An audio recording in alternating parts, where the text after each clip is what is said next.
Assalamualaikum warahmatullahi wabarakatuh. Perkenalkan, kami dari kelompok 12 ingin mempresentasikan hasil proposal kami, yaitu analisis distribusi normal untuk estimasi ukuran pasar produk kesehatan. Sebelumnya, perkenalkan nama saya Farah Haga Satarigan dan Muhammad Ryan Sani dan Najwa Saputra. Oke, langsung saja.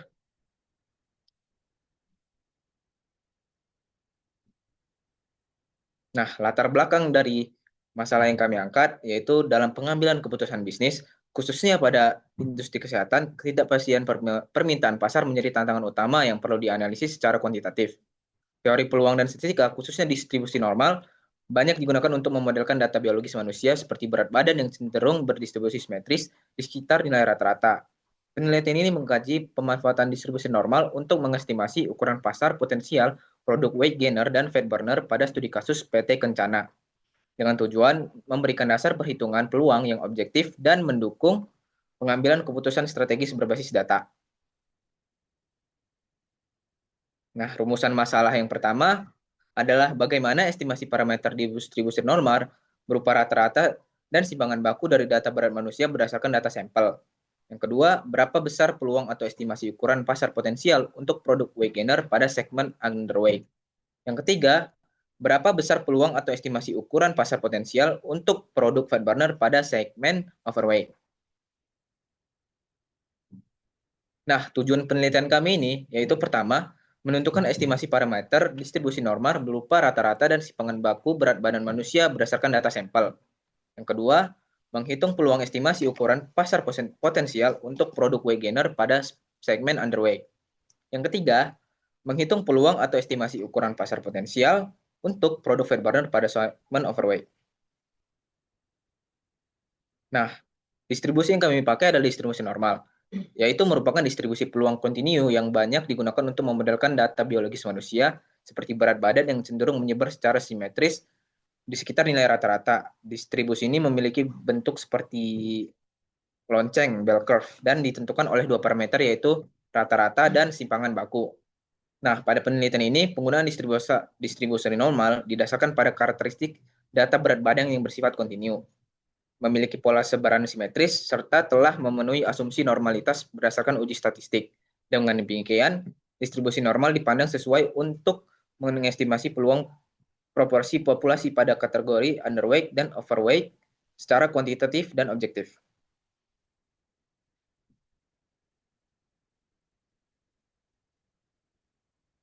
Nah, metode penelitian yang kami pakai ini adalah penelitian yang menggunakan pendekatan kuantitatif dengan analisis statika inferensial. Data yang digunakan merupakan data sekunder berat badan manusia yang bersumber dari repositori Statistics Online Computational Resource.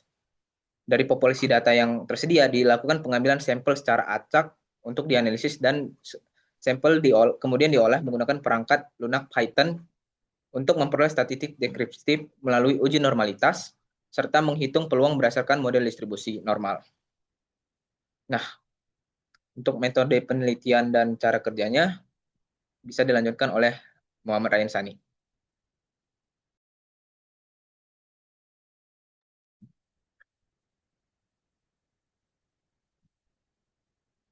Oke, di sini saya akan lanjut menjelaskan untuk bagian selanjutnya, yaitu untuk ekstraksi data dan validasi kualitas data. Di sini kami menggunakan perangkat lunak Python untuk melakukan uji statistika dan validasi kualitas data. Pertama, kami mendownload data SOCR High-Wake ini ke dalam bentuk CSV. Lalu dengan menggunakan perangkat Python, kami melihat apakah data yang kami gunakan itu memiliki nilai nol atau tidak. Dan setelah kita bisa lihat sendiri di sini bahwa untuk data sebanyak 25.000 entries tidak terdapat nilai nol sama sekali. Lalu untuk kualitas data sendiri di sini bisa kita lihat bahwa tidak terdapat pencilan di sini. Datanya tersebar dengan baik dengan data maksimal sebanyak 170 pound untuk berat badan dan paling kecil 78 pound. Lanjut, untuk metode penelitian selanjutnya adalah dari 25 data entries yang sudah kami ambil, di sini kami menggunakan metode statistik inferensial, yaitu kami melakukan penyederhanaan dari 25.000 data tadi, kami ambil menjadi 1.000 data saja. Lalu di sini setelah kami mengambil, lalu di sini setelah kami mengambil bagian kolom weight-nya saja, di sini kami melakukan sampel random sampling menggunakan fungsi Python dengan random state agar nilainya tidak acak. Lalu di sini untuk pengujian normalitas kami menggunakan tes Jar-Kuiberra menggunakan fungsi Python scipy dengan fungsi stats. Bisa dilihat di sini bahwa pengujian menghasilkan nilai sebanyak 5,8913 dengan p-value 0,05, yang dimana di sini sudah memenuhi standar bahwa data berdistribusi normal. Lalu selanjutnya adalah dari data yang sudah kami uji dan kami kembangkan, kami lakukan statistik inferensial. Di sini kami melakukan visualisasi dari data. Di sini kami menggunakan histogram plot dan menggunakan kernel density untuk melihat sebaran data, dan di sini bisa terlihat bahwa KDE-nya berdistribusi normal. Oke, lanjut ke pembahasan berikutnya.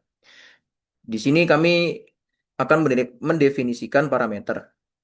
Pertama, parameter rata-rata berat badan. Seperti yang sudah kami jelaskan sebelumnya bahwa rata-rata berat badan kami itu bisa dilihat di sini bahwa rata-rata berat badan kami menggunakan fungsi Python describe itu terdapat sekitar 126 pound. Lalu untuk standar deviasinya sendiri kami mendapatkan poin di sekitar 12,06 pound.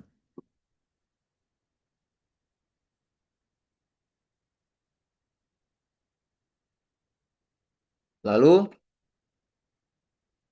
kita lanjut ke bagian untuk menghitung nilai peluang.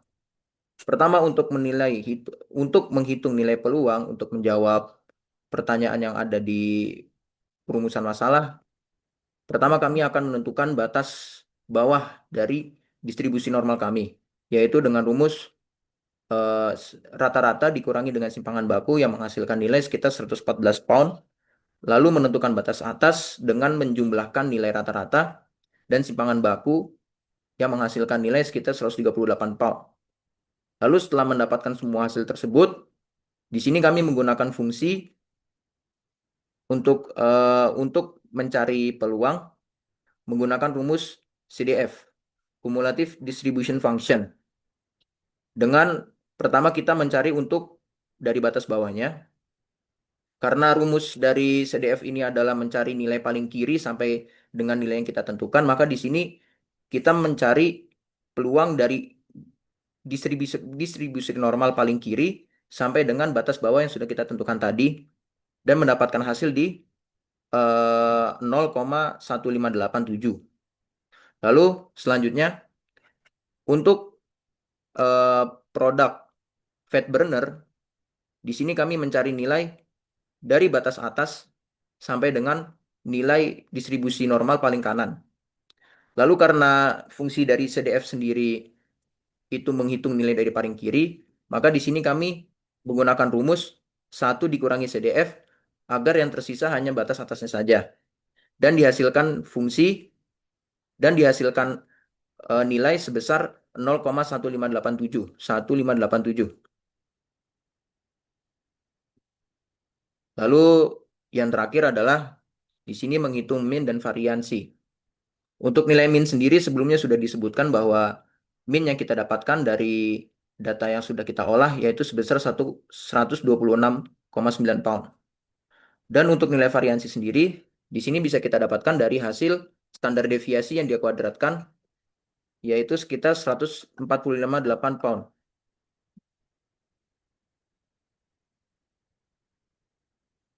Oke, selanjutnya akan dijelaskan oleh teman saya. Baik, saya akan melanjutkan yang kesimpulan. Nah, berdasarkan hasil analisis statistika inferensial terhadap data sampel berat badan manusia yang diambil dari dataset SOCR, diperoleh estimasi parameter populasi yang menjadi dasar pemodelan distribusi normal. Dari pengolahan 1.000 data sampel, diperoleh nilai rata-rata mean berat badan sebesar 126,9 pound dan simpanan baku atau standar deviasi sebesar 12,06 pound. Hasil uji normalitas yang dilakukan menunjukkan bahwa data memenuhi asumsi distribusi normal, sehingga pengguna distribusi normal dan pendekatan Z-score dinilai valid untuk mengestimasi peluang populasi. Parameter ini mempresentasikan gambaran berat badan normal, populasi, target, dan menjadi acuan utama dalam analisis peluang pasar produk PT Kencana. Selanjutnya, berdasarkan perhitungan peluang menggunakan distribusi normal, diperoleh estimasi ukuran pasar potensial untuk produk weight gainer, yaitu individu dengan berat badan di bawah satu simpangan baku dari rata-rata. Hasil perhitungan menunjukkan bahwa peluang populasi yang berada pada kategori tersebut adalah sebesar 0,1587 atau sekitar 15,87% dari total populasi.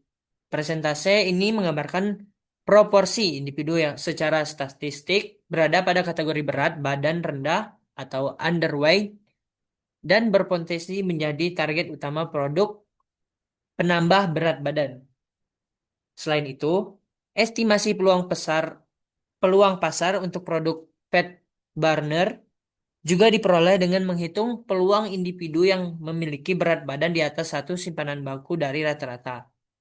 Hasil analisis menunjukkan bahwa peluang populasi pada kategori ini juga sebesar 0,1587 atau sekitar 15,87%. Nilai ini mempresentasikan segmen individu yang berat badan relatif tinggi atau overweight yang memiliki kebutuhan terhadap produk penurunan berat badan. Kesetaraan peluang pada kedua segmen ini sejalan dengan karakteristik sistematik dari distribusi normal. Secara keseluruhan, hasil penelitian ini menunjukkan bahwa pendekatan distribusi normal efektif digunakan untuk mengestimasi ukuran pasar potensial berbasis data statistik, informasi kuantitatif yang dihasilkan dapat menjadi dasar yang objektif bagi PT Kencana dalam menentukan strategi produksi, segmentasi pasar, serta pengambilan keputusan bisnis yang lebih terukur, sehingga risiko ketidakpastian pasar dapat diminimalkan. Mungkin dari kelompok kami presentasinya cuma segitu. Maaf jika masih ada yang kurang. Terima kasih. Wassalamualaikum warahmatullahi wabarakatuh.